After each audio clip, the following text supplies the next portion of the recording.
Hey folks, Professor Malat here with the Week 12 overview. So this week we're going to be talking about a couple of different things. I'm going to talk a little bit about arguments, argumentative thesis. Even though this research project is primarily a research project, I am expecting you to take a little bit of a stance. It's not going to be a full-fledged argumentative essay, but I do want you to understand a little bit how an argumentative thesis is different than some other thesis statements. And I also would like you to see some of the information regarding counter arguments. I also have an outline for you, as well as information on how you can go about organizing your essay if you are writing it. Now, that said, we will also be looking at some resources for multimodal research projects. Remember, I am providing you with a flexible approach to this research project if you want to go in that direction, something other than the traditional 8 to 10 page research paper. So I did say at one point that I would come up with some guidelines, some requirements should you decide to take it in a different direction. So I have these research project requirements that I will go over in this video. So please make sure that you stay in the video for that information. It's very important information so that you know what's required of you, especially if you are going to take one of those alternative formats for your research project. So this week, as I said, we'll understand that research writing can be reworked for different audiences. Research writing doesn't always have to be a written essay. It can take multiple forms, and there's different sorts of work that go into those different formats. So if you are thinking about doing a PowerPoint presentation or a video, please know, and again, I'll go over this in the requirements, please know it is not always the easy way out. In fact, because we're very used to writing essays, those of you who are coming straight from high school, or maybe you're still in high school and you're doing the dual credit thing, that is the format that you're used to doing, and that might be the easiest way of doing a research project. However, that does not mean, if you want to challenge yourself and you want to make a stellar PowerPoint presentation that has a voiceover and really fantastic graphics, and you're willing to put the time into it to make it a quality product, more power to you. Likewise, if you are really into recording videos and editing them and making sure that they follow a logical progression, I think that's freaking awesome. Go for it. Because I know firsthand by making these videos and recording other videos that there's a lot of work that goes into it. A lot of it is not writing things down, but yeah, sometimes you are creating outlines, creating scripts, and you're thinking how the thing can best be put together so that it's visually appealing to a particular audience. So that's all in that first weekly objective. Of course, we're looking at different genres as possibilities for your writing. Consider how the needs of a public audience affect choices in communicating your message. So again, if you are not going to do the academic essay route, you have to start thinking about how can a more general public audience be reached with my message, right? What are the choices that I make as a creator? Going to go into it. So choose a genre or medium that will be the most effective for conveying your message. You will also create an introduction with the intent to interest a particular audience. We have the introduction, thesis, and outline assignment that's due this week. So I want you to be thinking about it. And again, in those different mediums that you might be choosing other than written, you have to think about, how am I going to put this thing together, right? I want you to be able to show me that you have plotted out some kind of course, that, a number of steps that you'll be taking along the way, so that you're making some forward progress with this project and not waiting until the very last minute to slap something together. Of course, you will compose a thesis statement that argues a position on a chosen topic, organize the research project using an outline or organizational chart, some kind of method of organizing. I want to see that you are actually thinking about the steps that you need to take in order to complete this project. You'll address competing claims fairly and effectively. You'll start using MLA citation and formatting. We did a lot of work on that last week, and this week you're going to put it into practice. And of course, if you need to, you can make use of a style guide as reference for formatting and mechanics. So the argumentative thesis statements is a page, I think, not the whole thing, just a page from the University of Mississippi Rett Lab, getting ahead of myself. So there are some key things to keep in mind. An argumentative thesis needs to be debatable. It should definitely be assertive. Don't be afraid to stake your claim, to have a stance, to take a position on a certain topic. It should be reasonable, and of course, it should also be evidence-based and focused. You don't want to have it so broad that your audience really doesn't know what it is that you're arguing, but it can't be too narrow either, right? An argumentative thesis should be focused and narrow, because that claim is then more clear and more able to be supported with evidence, and of course, more persuasive than a broad general claim. So there are some examples in the pink boxes here, so make sure you take a look at that page. And there's also information on counter argument. And what's my note there? Read the module pages following this link. So yes, just read through academic argument so you understand a little bit more about refutation and rebuttals. Again, this isn't a major requirement for your research project, but I do want you to at least be familiar with it, so the information is there for you. We do have the PDF of the argument outline, and I'll wait for this to load. This is the classic model for an argument. So this gives you some idea of how you can structure your argument.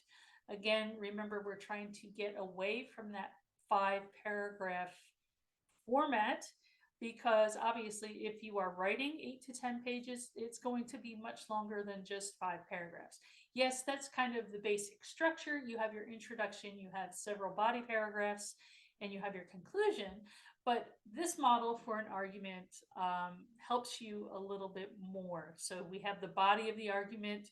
So that means you can have a paragraph on background information to explain the topic a little bit more, provide your reader with some context similar to how you had the summary for your rhetorical analysis papers. And then you have reasons or evidence that will support your claim. You may have several claims that you're thinking of, 3 to 4 claims. And then you also want to acknowledge the opposite side of the issue. You may write something that says, well, some people think this, however, it's important to come again and refute those things, those statements, and really strengthen your claim that you're making. And then you have your conclusion. So that is also something that you can take a look at. So we're not in week 13. I don't know why that went back to week 13. Okay, so we have organizing your essay. Then I have some resources on visual rhetoric from Purdue OWL. The whole module on multimodality is really interesting. That's from University of Mississippi Rett Lab, especially if you are seeking one of those alternative formats. The recast, remix, and multimodal assignment page from the UC English Comp. For some reason, it doesn't go immediately there, but you can click on the English Comp research guide. And if you come down to this page, you can open up and find some more information regarding ethical use of media,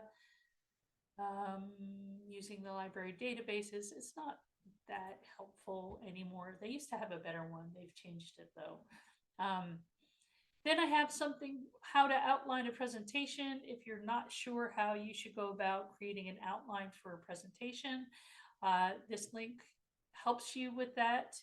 And then we have the research project requirements. This is the Canvas page that I will want you to refer back to time and again for the next few weeks for written work. So that means an essay, an academic essay. It could also mean a magazine, some kind of creative writing, blog, or article.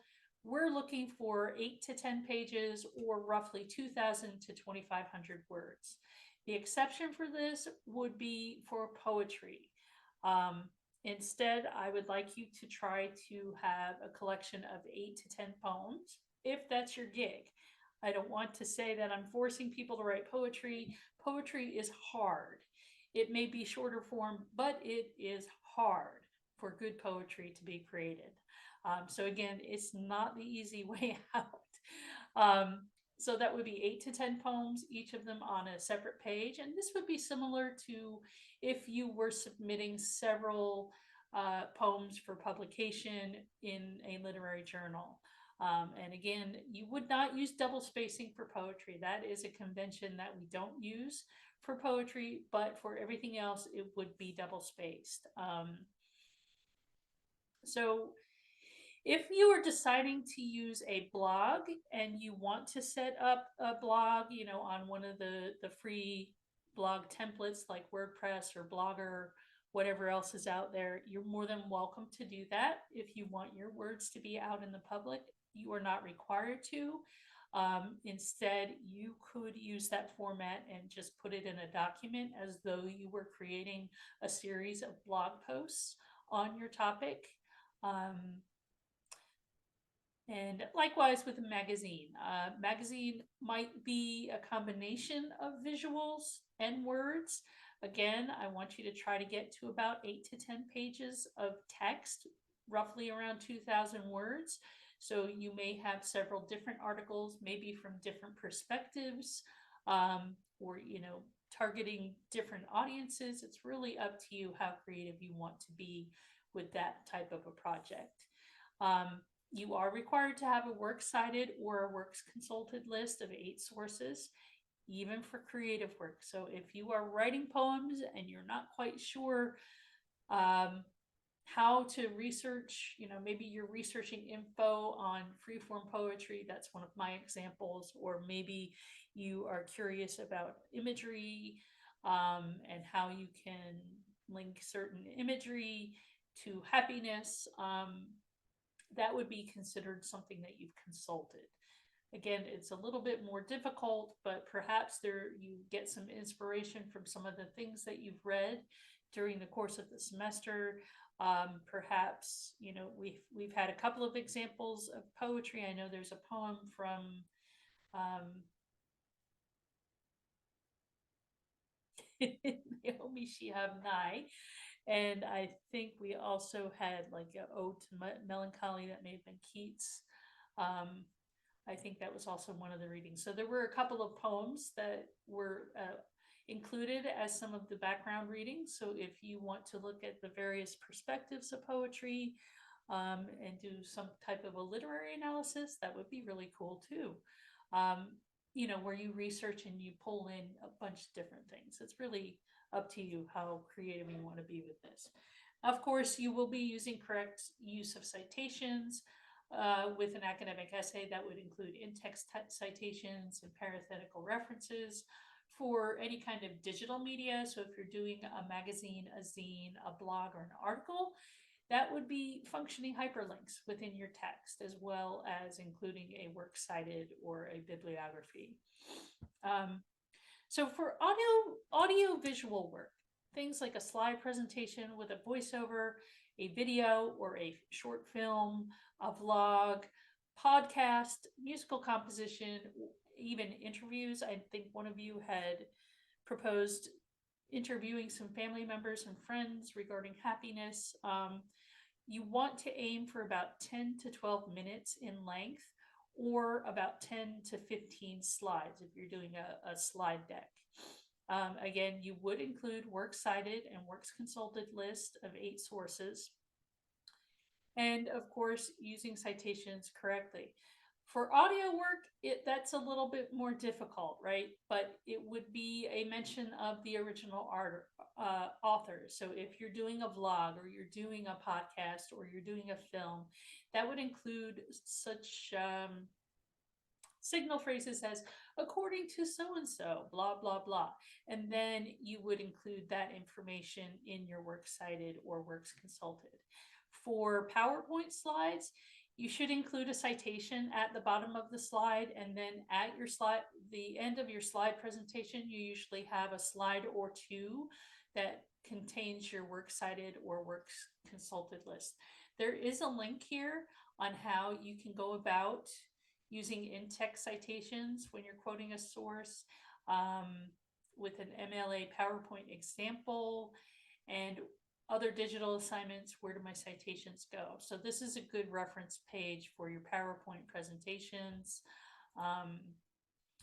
Your audio-visual presentation should be appealing for your audience. So you want to use relevant images on your slides, but you also want to make sure that they are royalty free, that you're not pulling them from somewhere and they're actually copyrighted images.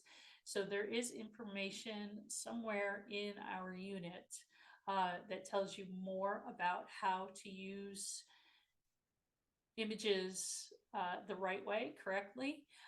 Use relevant images on slides. If you use an image and it's copyrighted, I think the correct thing to do is to kind of cite it as you would a source. Again, there is a list of information back in the module. I think it's this week. Use royalty-free music, or if you feel like shelling out a couple of bucks to an artist to be able to use their music in your video, you're more than welcome to do that, or in your podcast. You want to, the goal here is to make it as professional as possible. The audio-visual presentation is not the easy way out. There is a lot of thinking that goes about it. I can't say this enough. It's really not the easiest way to do the research project. So for your draft, you're going to need to provide an outline, a script, a storyboard, or some other organizing principle showing how your presentation will come together. If you choose an interview, be sure that you have the person's permission to record them and disclose that the project will be shared with your instructor. They need to know that other people besides you will be seeing and hearing sometimes it might be very private, personal stuff, right? You need to make sure that the person that you're interviewing is okay with that being shared. Videos is easiest for me if you host it on YouTube. That way you're not having to upload it into Canvas and have it housed here. However, it's a good idea to set it to unlisted or private and share the link with me and share the link with your peer reviewer, unless you are perfectly fine with your work being out there in the public. Again, that's up to you, but it's generally a good idea to have it unlisted or private. The link has to be shared on Canvas so your peer reviewer and instructor can have access to the video. Okay. I don't think anybody will do a musical composition. That one's a little tough to get around. Not impossible. You know, if it's similar, like I suppose if you were to write a song based on happiness or something like that, I mean, that's a lot of work, right? It's similar to doing a poem, but you're creating the music along with it. So, you know, I guess if that's something that comes naturally to you, I think that's awesome. And it would be an interesting way to approach this project. Okay. So other visual alternatives. I did have a student one year who did like a collage. Sometimes students will choose brochures or posters, kind of like public service announcement type things, similar to the image that we analyzed from the CDC. You could create something like that. If you are researching about mental health and the use of social media in teenagers, you could create a brochure that maybe a doctor's office would have, or maybe an informational poster that you could put up in the college or something like that. Um, Keep in mind that these kinds of genres should not only capture the essence of your research argument, but also do the following. They need to grab the attention of the audience. So you're making a lot of rhetorical choices here, right? A lot of rhetorical strategies at use. Consider the features of your visual elements. So things like type size and font, the layout, the color, the images, the graphics, and show how that can persuade your audience. And also, you want to inform your audience of your course of action that you want them to take in that kind of visual medium. Acceptable image files for this would be PNG and JPEGs. Brochures and posters can be saved as PDFs. That would be fine. And you might want to use the free version of a software or website like Canva. Canva is very user-friendly and very intuitive. But if you are familiar with using any of the Adobe products that are out there and you're comfortable with that type of graphic design, feel free to do that, as long as you're able to share it in a format where I'll be able to see it. So there's that. A teaching unit. I did have a student create a teaching unit once, which was very interesting. So if you're an education major and you're thinking about doing some kind of a teaching unit, this could be a really great hands-on learning activity for you. There is a lot that goes into lesson planning and into creating teaching units. It's a lot of work, and it isn't the easiest thing to do. So you need to aim for probably about 15 to 20-minute lesson or a micro lecture on your chosen topic or question. And I want you to consider some of the following questions here. How would you teach this information in a class? How would you organize the information? What visuals or handouts would you need to include to enhance the lesson? Are those things that you're going to create yourself? Or will you locate resources elsewhere? Would you do a learning activity in the class? What would that be? You can choose just to type up a lesson plan, and there's a link here with some templates for you that might be helpful, like this one. So it starts out with an overview. We have objectives, information, verification, activity, and summary. If you have a teacher guide, you would, of course, point to the notes that you have in the teacher guide. And if there's any student materials, you would make notes over here. So that's just one example of a lesson plan. There are plenty of templates out there available. So don't just rely on this one link that I've given you. It's easily Googled. So you can type it up if you want to, or you could actually teach a portion of the lesson on video if you want to do something like that. Again, I am not providing a tutorial on how to do these things. It's up to you. If you are going to choose an alternative assessment here, then it's up to you to do the research and figure out how you're going to do it. That said, that was very lengthy. I apologize, but it's necessary information so you know what's going on and what's required of you. That said, so yeah, it's not this week that we have the information. I think it's in week 13, but you can skip ahead if you want to look at information on research presentation project examples. There are some here that provide examples of videos that students have done.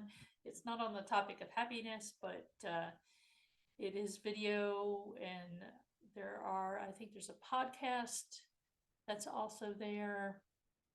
There are a few other things. I don't want to open the page.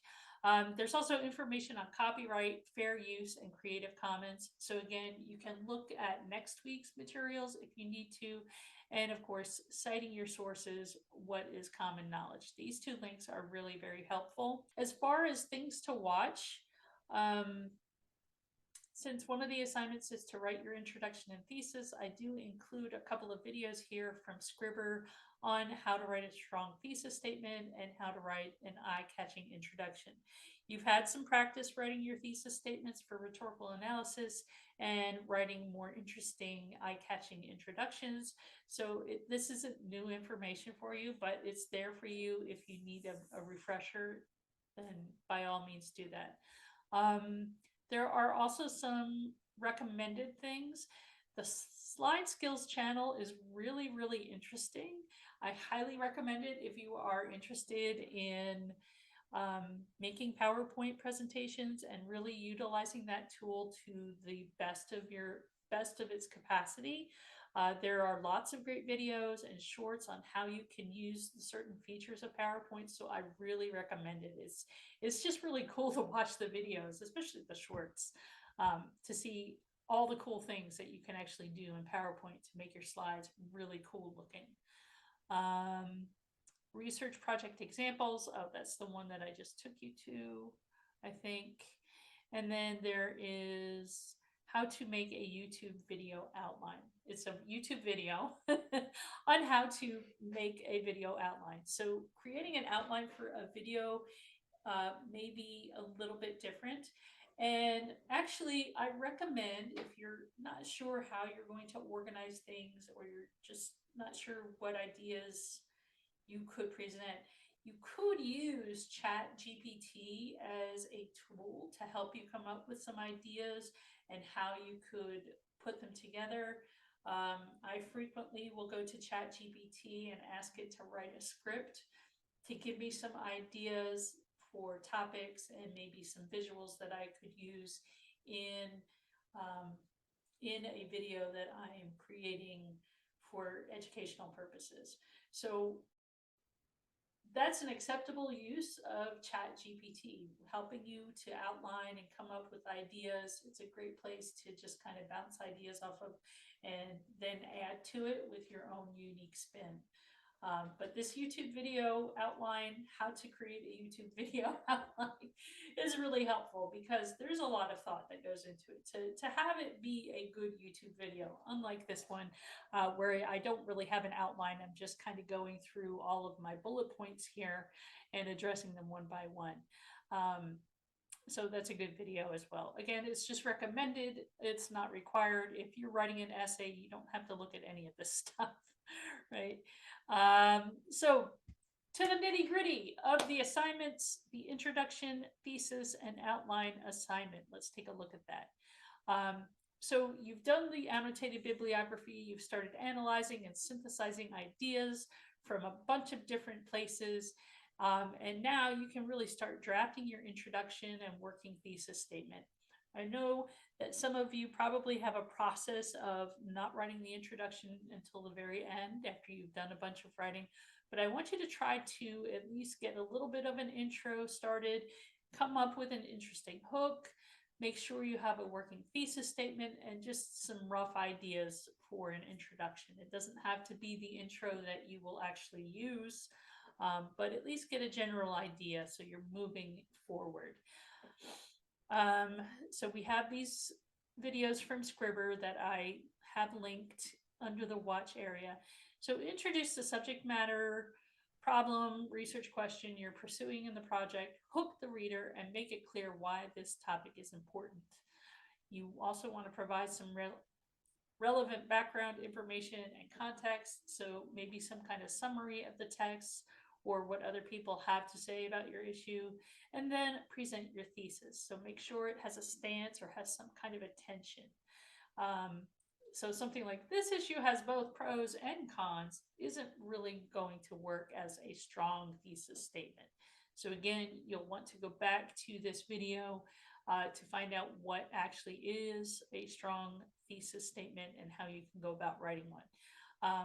Map your project structure. So draft a thesis that gives your readers some sense of the main ideas that you will then examine in the project or in the body paragraphs.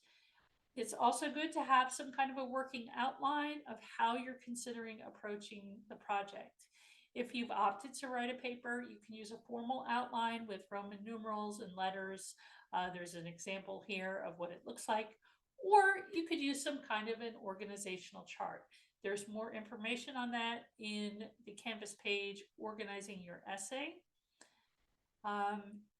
If, of course, you've decided to do some alternative, like a multimedia presentation, you need to have some kind of working idea of what you'll be doing. So if it's a slide presentation, what the titles of the slides might be, you might have an interesting graphic. If you're doing a podcast or a video, some kind of a timeline overview of topics. Say, I'm going to spend a minute on the introduction and then 45 seconds presenting some background information, so on and so forth.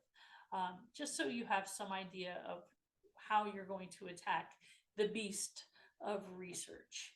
So that is the intro thesis. And then, of course, you still will be doing your reading annotations, a new source today or this week, anything that you've been reading, and you don't have to limit yourself to one source. If you are taking in information from several places, it's good to see your notes and to help you keep track of the resources that you have been accessing over the past several weeks. So you know how to do the annotations. So intro, thesis, and outline and reading annotations are due on Sunday. If you need to have a little bit more time, please feel free to email me. Every request for an extension is always granted.